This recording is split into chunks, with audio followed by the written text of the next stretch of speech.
Keynes, welcome, sir. It's a pleasure. The pleasure's all mine. Your agenda. That won't be necessary. I am the agenda. Tell them I've arrived. And then tell them I've arrived. And your name is? Hayek? F.A. Hayek? With an H.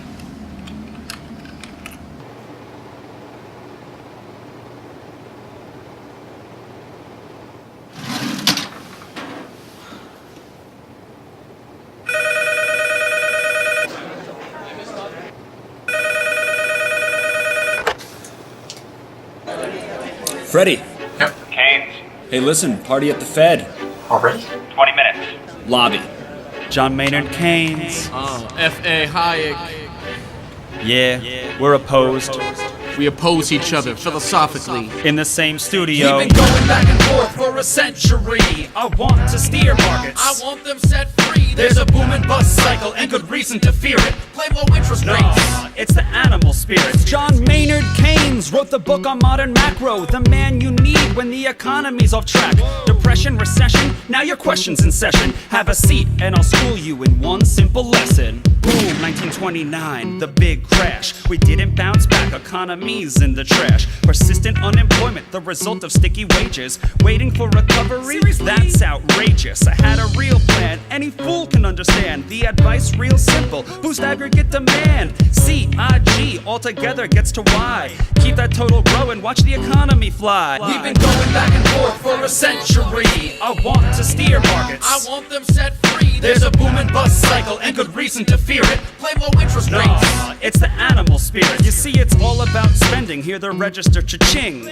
Circular flow, the dough is everything. So if that flow is getting low, doesn't matter the reason. We need more government spending. Now it's stimulus season, so forget about saving. Get it straight out of your head. Like I said, in the long run, we're all dead. Savings is destruction, that's the paradox of thrift. Don't keep money in your pocket or that growth will never lift. Because business is driven by the animal spirits, the bull and the bear, and there's reasons to fear its effects on capital investment, income, and growth. That's why the state should fill the gap with stimulus, both the monetary and the fiscal. They're equally correct. Public works, digging ditches, war has the same effect. Even a broken window helps the glass man have some wealth. The multiplier driving higher the economy's health. And if the central bank's interest rate policy tanks, a liquidity trap, that new money stuck in the banks. Deficits could be the cure you've been looking for. Let the spending soar now that you know the score.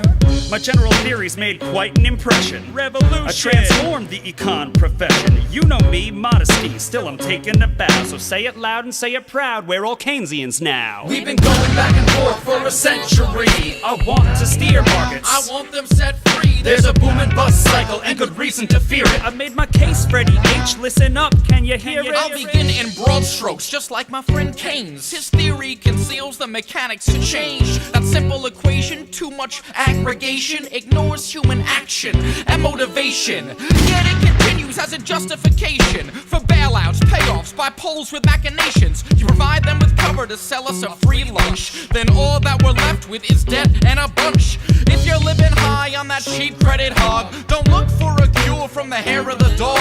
Real savings come first if you want to invest. The market coordinates time with interest. Your focus on spending is pushing on thread. In the long run, my friend, it's your theory that's dead. So sorry there, buddy, if that sounds like invective. Prepare to get schooled in my Austrian perspective. We've been going back and forth for a century. I want to steer markets. I want them set free. There's a boom and bust cycle and good reason to fear it. Play low interest No, rates. it's the animal spirit.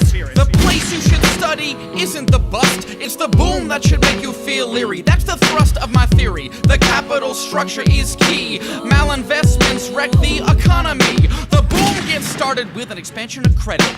The Fed sets rates low. Are you starting to get it? That new money is confused for real loanable funds, but it's just inflation that's driving the ones who invest in new projects like housing construction. The boom plants the seeds for its future destruction. The savings aren't real, consumption's up too, and the grasping for resources reveals there's too few. So the boom turns to bust as the interest rates rise. For the cost of production, price signals relies. The boom was a binge, that's a matter of fact. Now it's devalued capital that makes up the slack.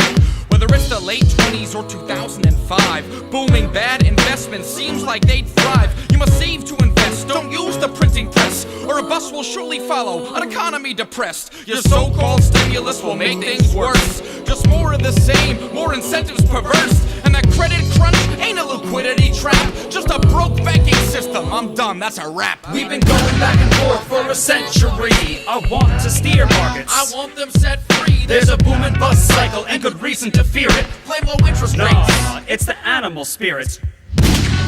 The ideas of economists and political philosophers, both when they are right and when they are wrong, are more powerful than is commonly understood. Indeed, the world is ruled by little else. Practical men who believe themselves to be quite exempt from any intellectual influence are usually the slaves of some defunct economist.